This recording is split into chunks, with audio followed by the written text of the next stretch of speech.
I mean, ultimately, we believe that economies will get rewired. We haven't even begun to see really intelligence move into the enterprise. Yeah. We haven't begun to see how intelligence will move into the physical environment. We haven't begun. We're at the start. Is this, of course, a super cycle? Are the valuations justified, or is that big question of the bubble is something that we need to start addressing and talking about? And how do you see it from Lightspeed's lens? Are we in a super cycle? Yes. Are we in a very rich valuation environment? Yes. Will there be investments that, despite this valuation environment, will be extremely rewarding? Yes. Will there be investments that turn out to lose money? Yes. All of those things can be true. And so we can't get into an absolute, right? We have to navigate this complexity. How is Lightspeed viewing its India plans? I think the consumer economy continues to develop. My sense is that the next generation of winning digital consumer leaders will be AI native.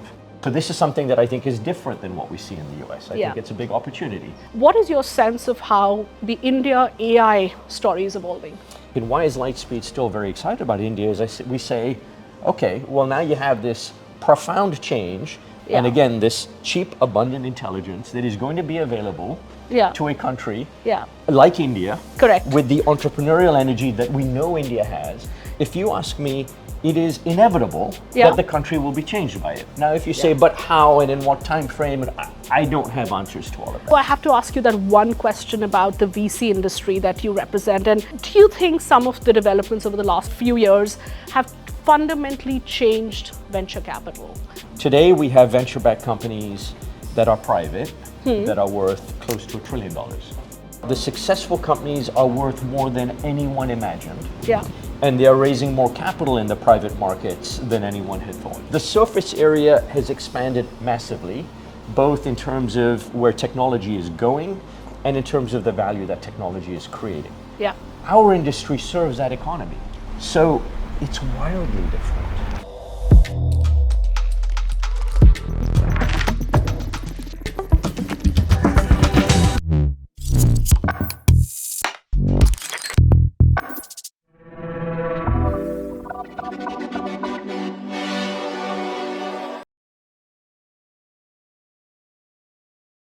It's great to be here at Lightspeed's headquarters at Sandhill Road. What a lovely office, Bejul. Thank you. With us, Bejul Somaia, one of the world's most celebrated investors and someone who has that fantastic lens on India. Such a pleasure to talk to you here and tell us everything that's going on. Of course, exciting times.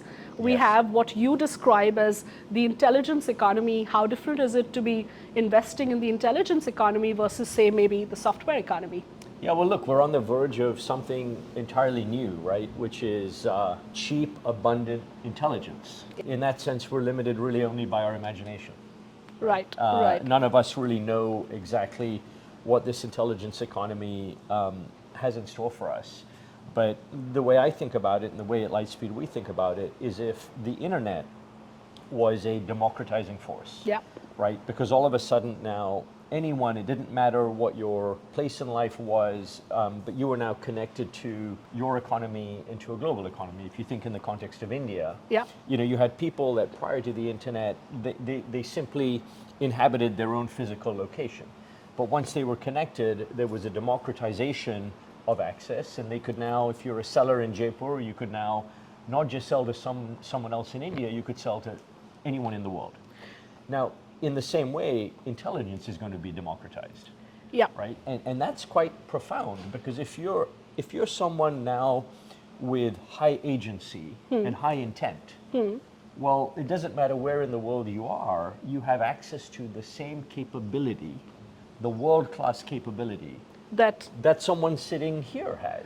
Right? It is democratizing a lot for sure, and that is the intelligence economy. But Bejul, everyone draws parallels a lot to the internet economy, and yet this feels different. It is a super cycle. It is way more concentrated. Right now, yes. Of course, we talk about the commoditization that will probably play out. But at the same time, you called it cheap and abundant. Abundant, yes. Is it cheap? Yeah, look, if you go to open source, it's very cheap. Right? If you look at the most recent version of a lab's frontier model, it will be more expensive. But I would say still relative to the cost of talent, It is. cheap. Right. Right? Right. And so, and these costs are only going to go down. Yeah. So yeah, I think today there is, there is intelligence that is extremely cheap.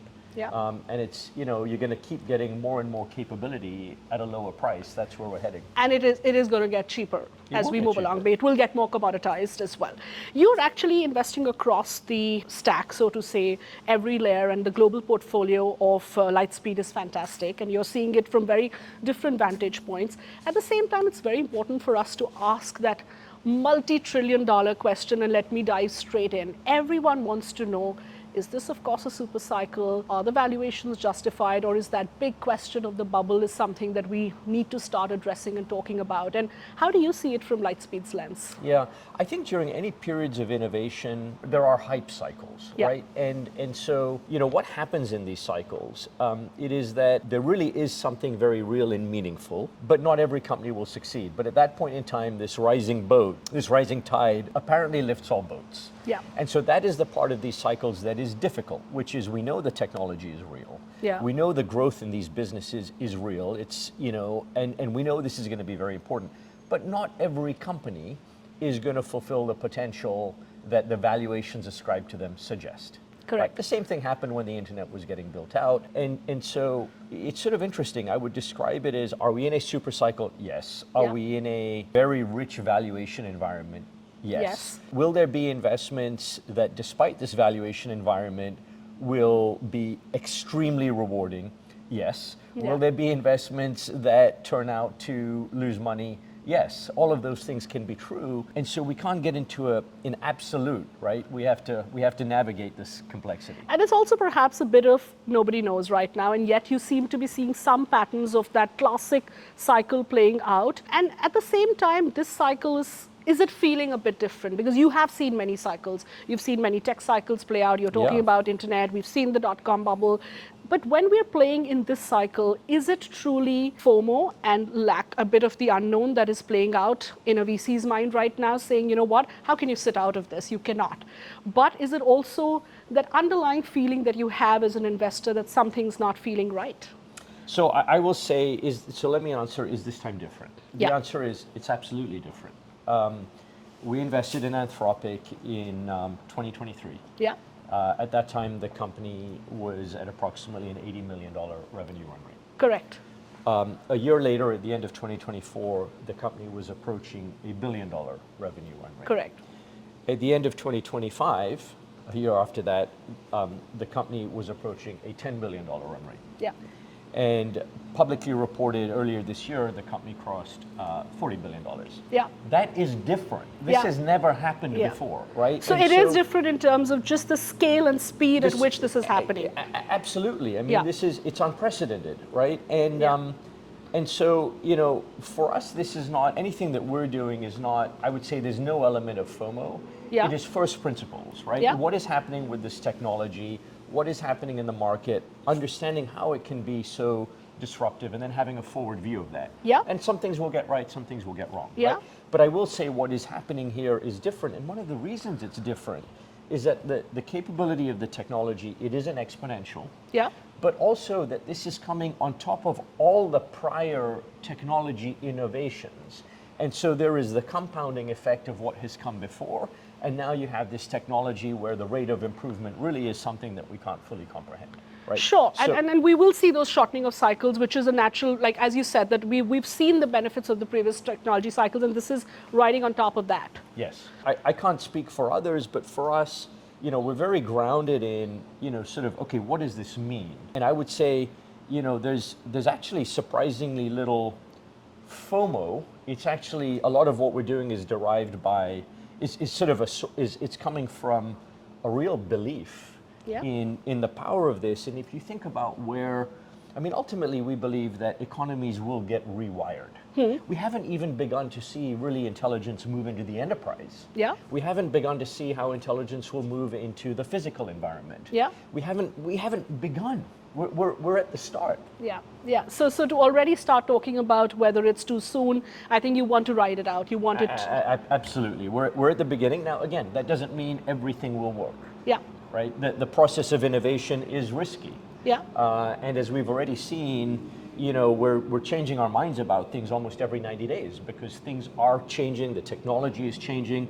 A year ago, maybe, OpenAI looked like it would dominate, and Anthropic was a second, and there was a time when Facebook had Llama, and it looked like they would win the U.S. Open model, opportunity. And if we sit here today, we're in a very different world. So what are the last 90 days taught you about what's going on in AI? Because a lot has happened in 90 days. Let's talk about the Cursor acquisition. I mean, 7 months, doubling of valuation, some questioning if it's this paper wealth chasing paper wealth kind of thing. We've seen crazy trends come up. We've seen news cycles around the Fable ban and sovereign AI becoming a theme. How have the last 90 days looked like for you, and what has changed your worldview? So I will say, I think the sovereign theme actually is not a new theme. We were early to Mistral, we were early to Sarvam, all of that. These were 2-3 years ago. I would say we were already thinking about that theme. I think it's just more visible now. I would say if you ask me about the last 90 days, what I would say is there is an increasing appreciation that the way technology, like this intelligence and what the technology can do today, there's a big gap between that and what it is being used for in enterprises, right? In particular. And so there's this gap. And how is that gap going to get bridged? Right? And how is this technology going to diffuse into the economy? And I think there is going to be an important services component. There is going to be, the application layer is going to be important. You see the labs are now setting up companies to really, with private equity firms, to drive the last mile. There's going to be a transformation of services businesses. So I would say there's a lot more now appreciation that, all right, that last mile has to get addressed, because otherwise you'll have this incredible technology, you'll have people that want to use it, but there's this broken middle. And I want to focus on the broken middle and the gap, because that's the naysayers of AI, so to say, keep highlighting that very often. The lack of adoption by enterprise, the ROI, the final cost that keeps increasing, the concentration in a few hands. How are you addressing some of those questions? The first thing I want to say to the naysayers, if any of you are watching, is that you over-rotate on where something is at a given point in time. And you don't focus enough on the trajectory. So 2 years ago, the naysayers were saying, but these models, they hallucinate. It was true. It was 100% true statement. But if you understand where the technology is going, then you will realize the trajectory of that is such that in 2 years, they will be hallucinating much less. And in another 2 years, they will likely not be hallucinating. So we're always very focused on the trajectory, right? Which is, so the naysayers, again, today, they are right. It's the point I'm making. But when we look at everything that is happening to address that, that will be addressed. It is inevitable that it will be addressed. And actually, this is where I think the role of the application layer becomes very important. And I think this is also India's opportunity, which is the way this technology gets driven into the economy is through applications. Right? And I think we're still very, very early in the sort of development of the application economy, and Cursor is the first applied AI company to, in a sense, be, again, we can argue about X, Y, Z. What we can't argue about is that is the largest M&A outcome in venture capital in a period of 3 years. Correct. And that's it is what fact. it is. It is, yes. Great. I think you mentioned India, and I want to segue into India. Of course, you mentioned Sarvam as well. The big theme playing out right now is sovereign AI. We've seen a fantastic fundraise come through. You all were also early believers, along with Peak 15, Khosla, others who bet on Sarvam AI, and yet it had its naysayers even as early as a few months ago, right? So how are you seeing the India AI stack play out? You talked about the applications, but there are enough and many who continue to harp on the fact that yes, India has been very slow on the uptake. You spent time during the AI summit in India. You spent time with policymakers. You spent time with many founders. What is your sense of how the India AI story is evolving? Yeah, so one is that I think India has tended to be more of an application market than a core deep technology market. And it's probably a longer conversation about why, but we should recognize that. That doesn't, by the way, mean it needs to be like that or will be like that forever. but that is historically sort of what we observe about the market. Yeah. And so it's, now I will also say as it relates to foundation model development, really that is all in Silicon Valley, largely in Silicon Valley, right? Yeah. So it's not that there are other parts of the world, let's set China And you don't see aside. that changing necessarily? I don't see that changing. For this especially, the talent density is so high here, and this is something where you need the world's best researchers. You think about talent density, you think about access to compute, you think about the scale of capital required. There is no other ecosystem like this. Okay? Fair, but at the same time, and I'll let you complete your thought, but at the same time, the flip side of the argument then is that in a world where what we saw happened, the kill switch was used, the Anthropic, Fable ban overnight, at the end of the day, it then makes us wonder then how are we going to get there when it comes to our sovereign AI goals? If you're saying that talent density remains a question mark and other factors are not adding up for India to build out its sovereign AI stack. I'm speaking to the ecosystem dynamic, right? Correct. But to the point you're making, that is why we believe a servam must exist. Yes. That is why we are investors in Or that more company. servums must exist. Or more servums, sure. I mean, Yeah. but that's where I'm just saying I don't think we will see the same dynamics in India around the model layer as we're seeing in the US, right? Fair. So I'm making more of an ecosystem, Sure. right? Sure. And I think crew trim, and I'm not up to date, but there should be more. I just want to make the point that talent of this quality is more scarce in India. Sure. Risk capital is less abundant, right? All of these things are real. We can't wish them away. But certainly, I think Sarvam, it is why it is such an important company, or Mistral in Europe is such an important company, right? So I certainly agree with that. Okay. Talking further about India and your plans for India, how are you seeing Lightspeed's growth in India? What are the sectors that are exciting you? You've talked about AI already, but obviously the India story is well beyond AI. There's consumer play, which is fantastic. Fintech's been great, but of course it has its regulatory challenges. Yes. And then of course we also have the new emerging deep tech space that's looking very exciting. How is Lightspeed viewing its India plans?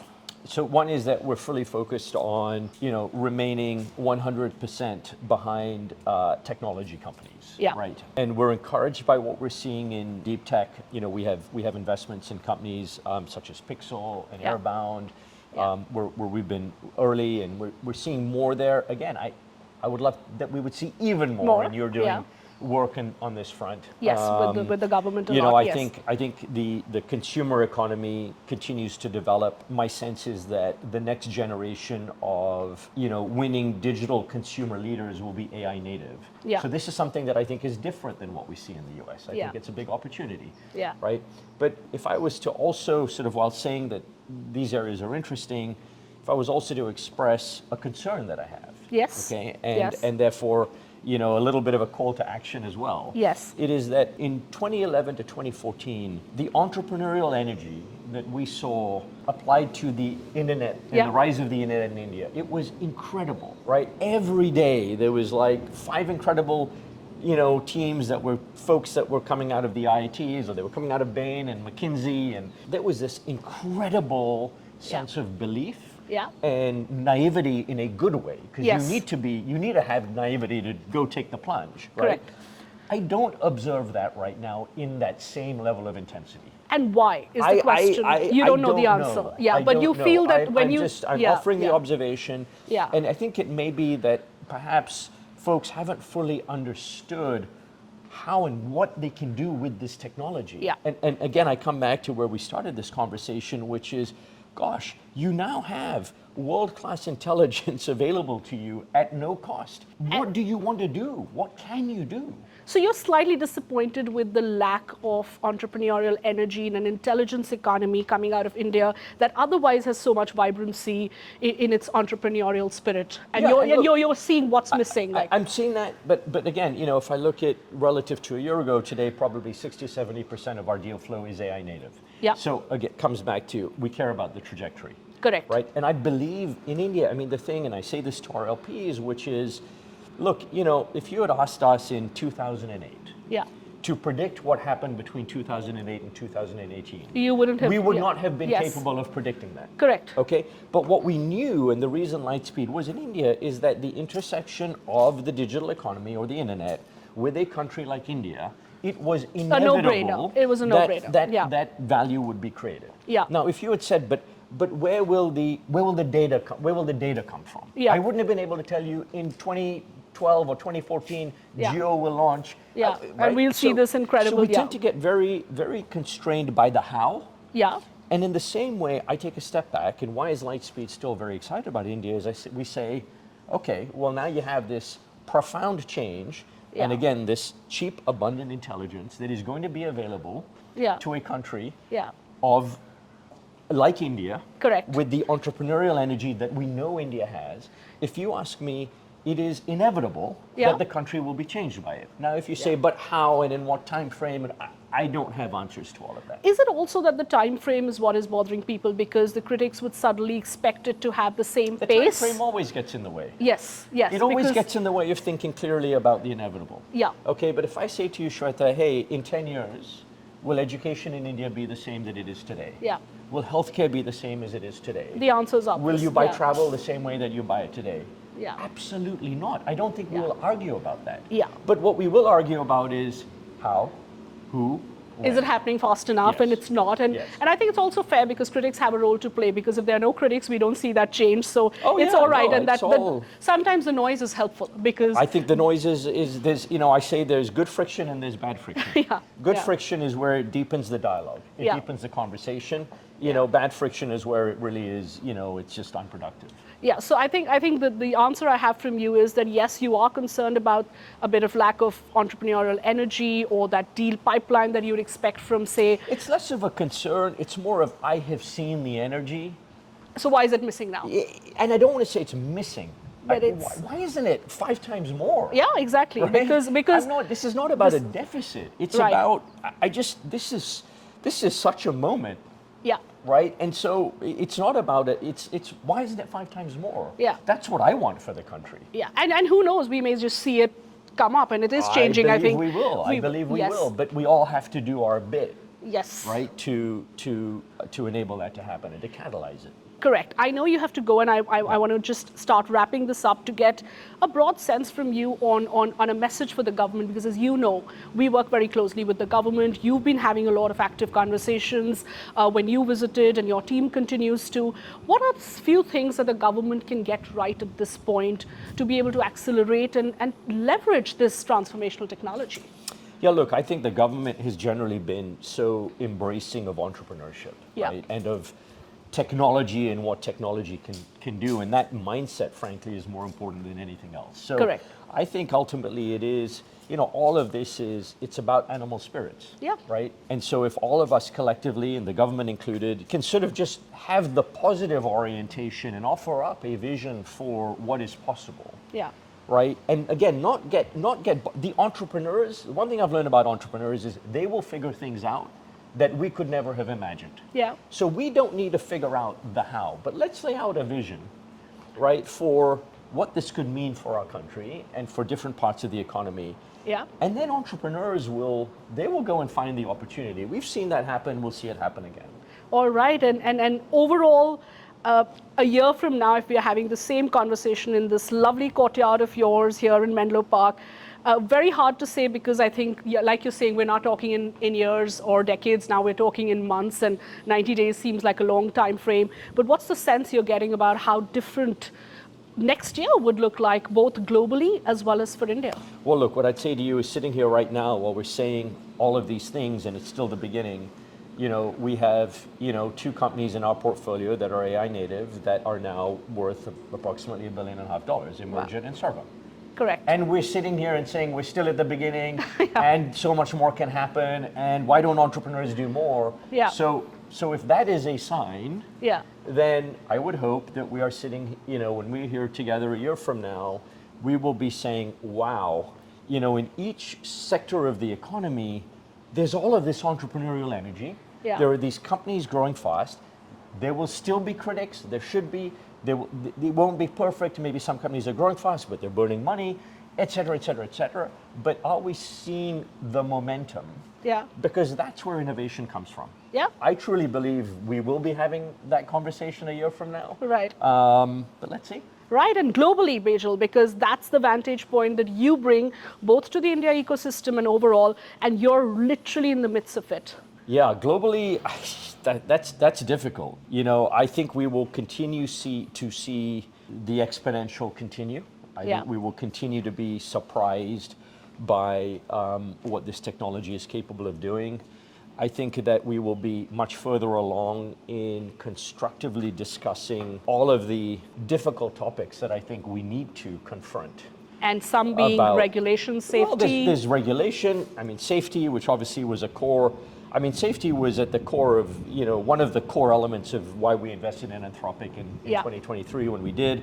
But safety, I think, labor disruption. Correct. Jobs. Right. I suspect that there will be a moment, you know, where, there is, you know, bad actors will use this technology in some way, and we'll have to confront that. But all of that, again, in the long arc of what's going to happen here is there will continue to be progress, but there will be disruption alongside. And I think we have to, you know, we have to be able to engage in that and look for those answers, because we can't sweep them under the rug. Before I let you go, I have to ask you that one question about the VC industry that you represent, and do you think some of the developments over the last few years have fundamentally changed venture capital? Or do you think it's just the same? Yeah, and how does that? Not just the same. Yeah, so tell us a little more about that as we wrap this up. Well, let's think about it. Amazon went public in 2004. Do you know how much money they raised? How much? $30 to $40 million. Yeah.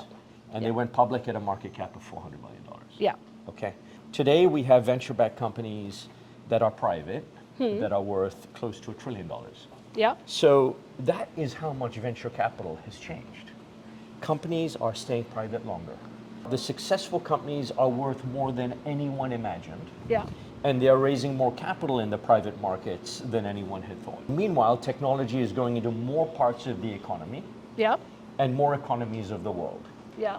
So it's all changed. The surface area has expanded massively, both in terms of where technology is going and in terms of the value that technology is creating. Yeah. Our industry serves that economy. So it's wildly different. And how hard is it in this wildly different world to invest? Because you're suddenly... It's very hard. The first principles have changed. Everything has changed. The pace of change has changed. I mean, every 90 days, we you know, our team we're sort of grokking what's happened in the technology. What does that mean for what we thought was possible is now no longer possible? What application areas may now be compromised because the models have moved in? I mean, the pace of change is incredible, number one. Number two, the complexity of the underwrites has gone up. Why? Because the dollars involved are bigger. Yeah. The valuations are bigger. And because a lot of these companies, they don't fit in one neat box. Yeah. You have things at the intersection of AI and health, at the intersection of AI and music. Yeah, so there's no thesis. There's no, it's so fluid, right? Yeah. And no one person can understand all of this. And so at Lightspeed, this then goes into what is the design of the firm? Yeah. And how does the firm need to evolve to meet this? So we've made a lot of changes at the firm. We started leading into AI pretty aggressively in 23. It was an instinctive call, but scary because, you know, we didn't know. I think sitting here today, we feel glad that we did. A lot of changes around what are the kinds of investors you need in this environment. Yeah. You know, I think the role of teamwork within venture firms is more important than it ever has been. And you alluded to that, I remember in your fundraise announcement saying this needs a lot of coordinated effort rather than individual efforts, which was a VC game earlier, right? Venture capital historically has been, you have a bunch of, you know, bright, independent-minded people pursuing their own interests. It's changed. Yeah, it has changed, and the VC world will look a lot different. You are reimagining Lightspeed in some ways in this new era, and I think we're up for very exciting times, Bejul. Is that the right summary? I think we are. We're already in the middle of them. All right, in the middle of really exciting times, and it's been such a fascinating conversation with Bejul Somaia here at their headquarters, and you've promised us one next year again. Look forward to it. Let's see what next year looks like. But thank you so much for your time, and it's been you. wonderful talking to you. Thank you, Bejul. Thank you. Thank you.